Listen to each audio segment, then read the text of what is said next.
What's new this month at Rogers Railroad Junction and Hobbies?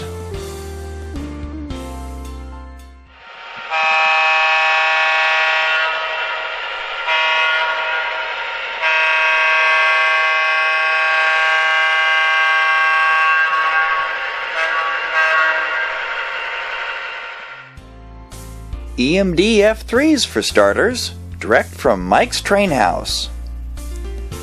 Building upon the enormous success of their earlier FT design, EMD released this improved version starting in July of 1945. A well-timed introduction, coinciding with the end of World War II and the beginning of the post-war economic boom. And MTH is doing this true American classic justice, including see-through mesh vents, flywheel drive lines, illuminated marker lights and number boards, ProtoSound 2.0 high-resolution digital sound effects, a detailed cab interior, and automatic couplers with remote activation. Bring home the best in post-war locomotion. Get yours while supplies last. And in trailing news, we have a large selection of Kadee PS1 boxcars still in stock. Available in dozens of road names, including multiple short lines and fallen flags. These cars represent a painstaking replica of one of the most common car types throughout the middle of the 20th century. Featuring see-through mesh catwalks, full detail on the roof, sides, and undersills, operating doors, and even separate air hoses with glad hands and angle cocks. Supplies may be plentiful, but future production is uncertain. Get yours while they're still in stock. Rolling forward a few years, we have the emergence of second-generation diesels thanks to Proto 2000 and their all-new EMD SD9s.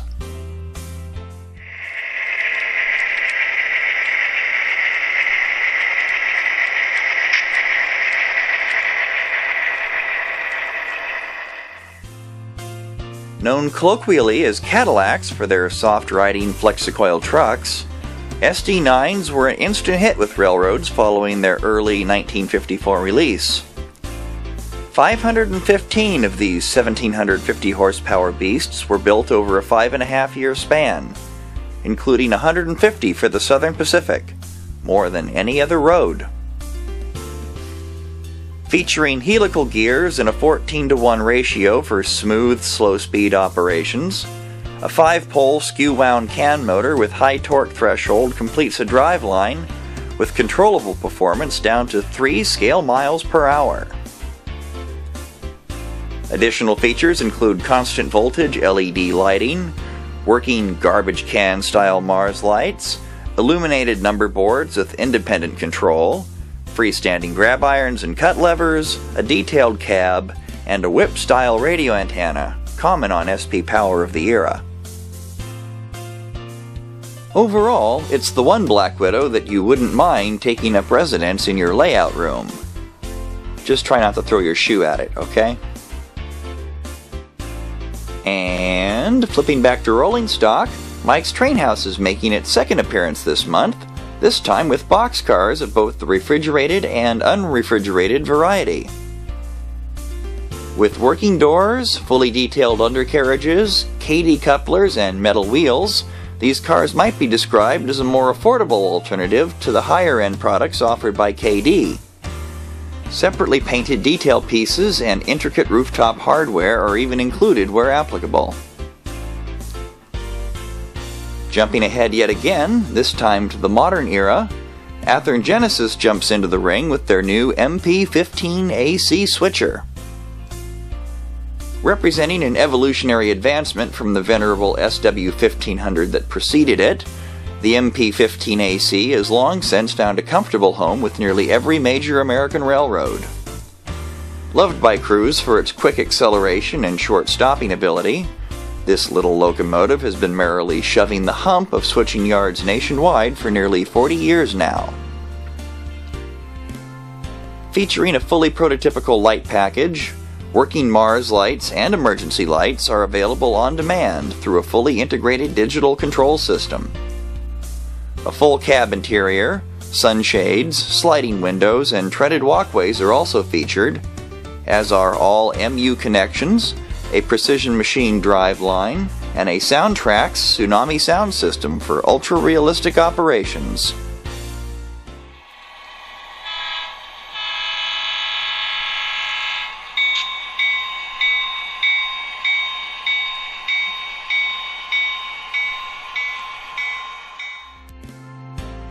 And never being ones for half measures, Genesis keeps it coming with tank train unit tank cars.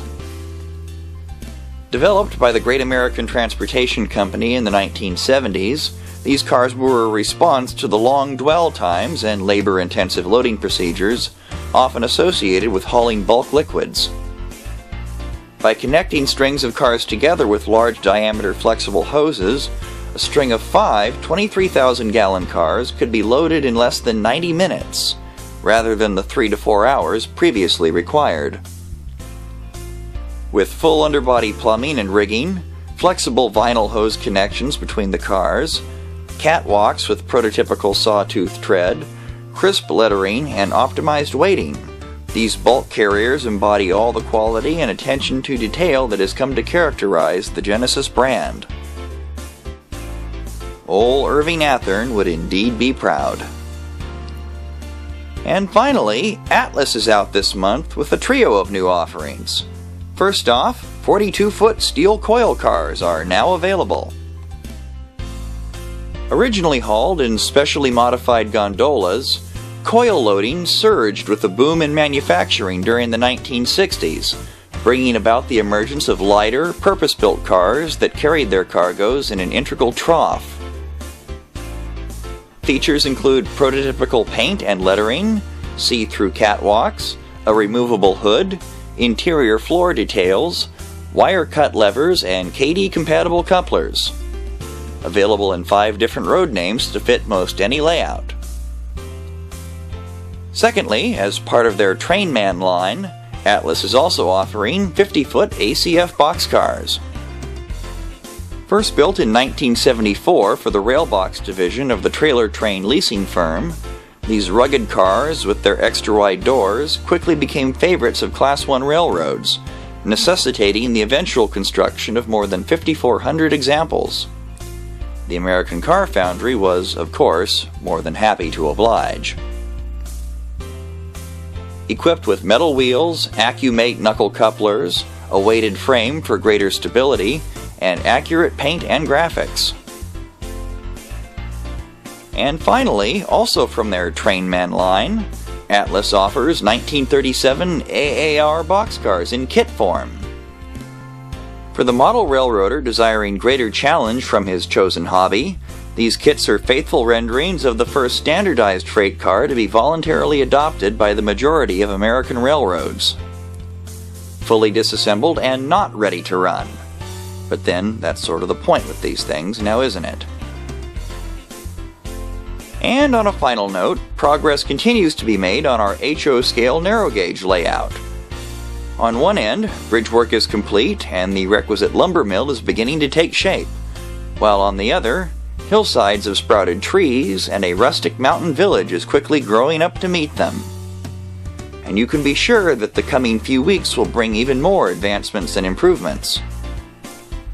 But you don't have to take my word for it. Come on down and see for yourself at Rogers Railroad Junction and Hobbies today.